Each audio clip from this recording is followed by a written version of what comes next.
भारतीय संसदेचे लोकसभा आणि राज्यसभा हे दोन सभागृह आहेत.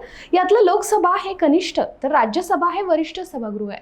लोकसभेमध्ये लोकांनी निवडून दिलेले प्रतिनिधी जातात, तर राज्यसभेमध्ये विविध क्षेत्रात उत्तुंग भरारी घेणारे मान्यवर असतात.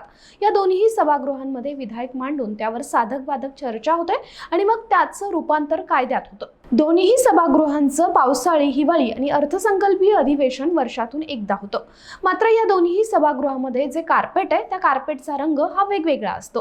लोकसभेमध्ये असलेलं कार्पेट हे हिरव्या रंगाचं असतं, तर राज्यसभेमध्ये असलेलं कार्पेट हे लाल रंगाचं असतं. असं का? दोन्ही सभागृहातले हे रंग वेगळे वेगळे का असतात? तुम्हाला माहिती आहे का? थांबा, सांगते. भारतीय संसदीय प्रणाली ही ब्रिटनच्या वेस्टमिन्स्टर मॉडेलवर आधारित आहे, त्यामुळे तिथल्या परंपरांचा प्रभाव आपल्या संसदेवरही दिसून येतो. मात्र भारताने या रंगांना स्वतःच्या संस्कृती आणि लोकशाही मूल्याशी जोडलंय. लोकसभेत हिरवा रंग का? तर भारत हा कृषीप्रधान देश आहे. हिरवा रंग हा शेती, निसर्ग आणि हरियालीचं प्रतीक आहे. लोकसभेचे खासदार हे जमिनीशी जोडलेल्या जनतेत आणि शेतकऱ्यांचं प्रतिनिधित्व करतात. हे दर्शवण्यासाठी हिरव्या रंगाची निवड केली गेली आहे. लोकशाहीची मुळं हिरवा रंग प्रगती आणि आत्मविश्वासाचं प्रतीक समजला जातो, जे काल जिवंत लोकशाहीसाठी आवश्यक आहे. ब्रिटिश परंपरा जर बघितली तर ब्रिटनच्या हाऊस ऑफ कॉमन्स मध्येही हिरव्या रंगाचाच वापर केला जातो.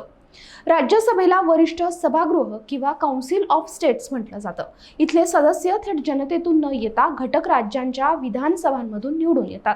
राजेशाही आणि सन्मान, ऐतिहासिकदृष्ट्या लाल रंग हा राजेशाही, भव्यता आणि अधिकाराचं प्रतीक मानलं जातं.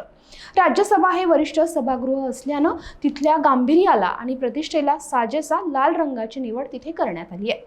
शिवाय ब्रिटिश परंपरा जर बघितली तर ब्रिटनच्या संसदेतील वरिष्ठ सभागृह असलेल्या हाऊस ऑफ लॉर्ड्स मध्येही लाल रंगाचंच कार्पेट आहे आणि आसन व्यवस्था आहे. ही माहिती तुम्हाला आधी होती का? कमेंट करून नक्की सांगा.